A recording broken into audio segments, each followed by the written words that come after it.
Hey y'all, Lindsey Hammond here, CPR Realty with Center 21. So today I want to tell you guys about what we as real estate agents use to get the value for your home.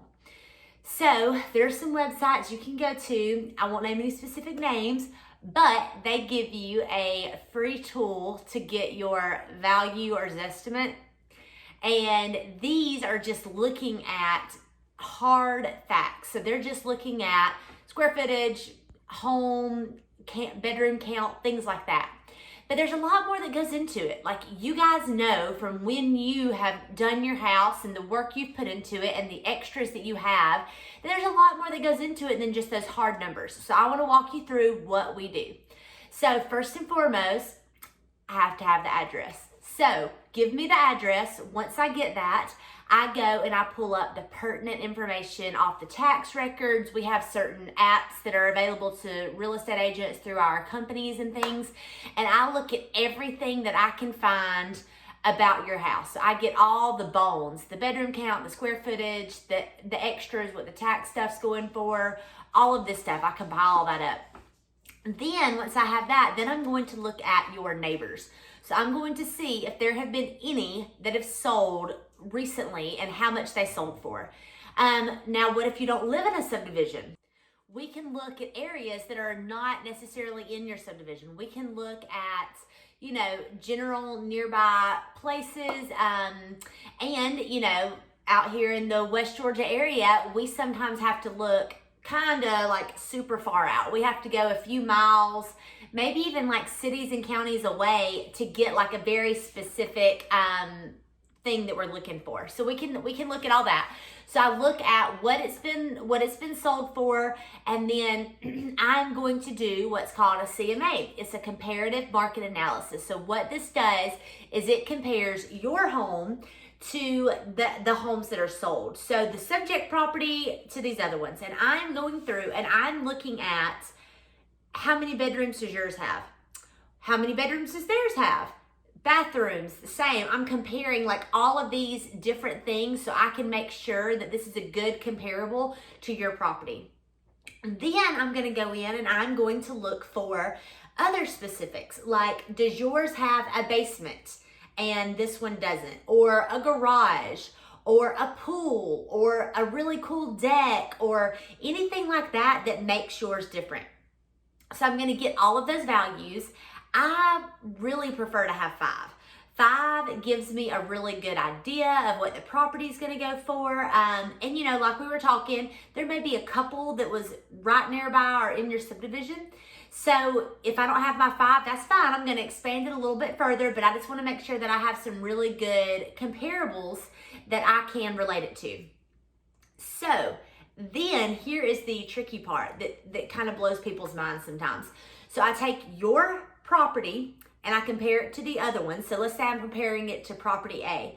Property A has 4 bedrooms, yours only has 3. So what I'm going to do is I'm going to take away value from their property to get how that price would equate to yours. I know that sounds backwards. I know it seems like we would just, make the changes on yours, but no, we don't touch yours. We're going to take it away from that one. So for instance, let's say that, property A has something that yours doesn't, then I'm going to take away X number of dollars, $5,000, whatever that is. And I'm going to do that for all 5 of my properties. Then I'm going to go through and I'm going to say, okay, which one of these properties is the closest in relation to my client's property? And I'm going to give it like a weighted value. So that's going to be like the first one, second one, third one is as compared to how close they are. And then I'm going to get an average of those. And that average is what's going to give me a really good ballpark figure of what this property should be listed at.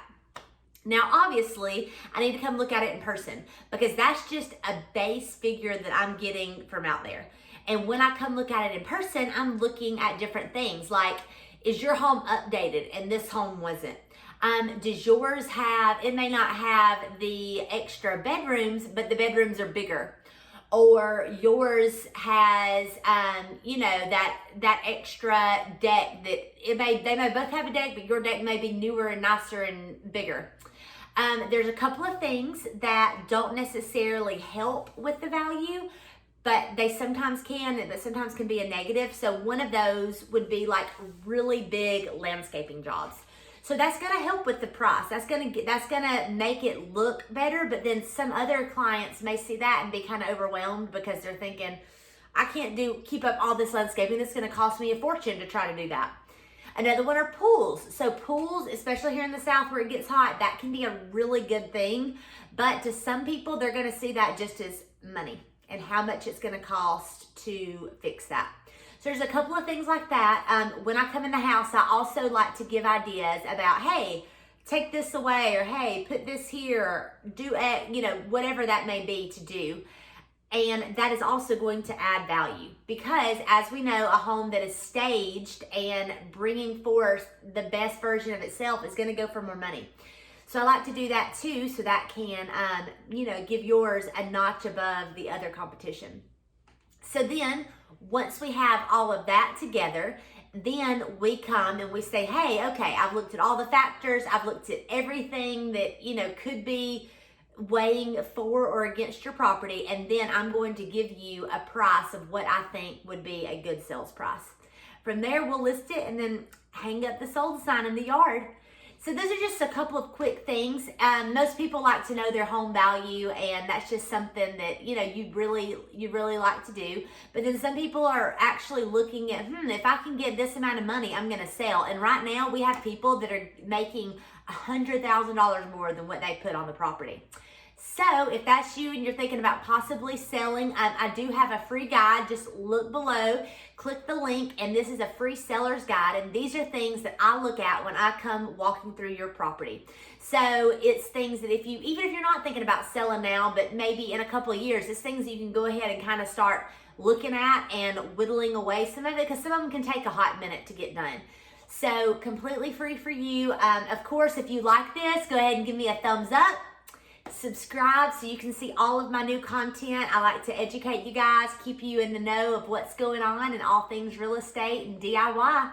I also have another video that'll be down here in the link, and it is on how to do a couple of updates DIY and save you some money.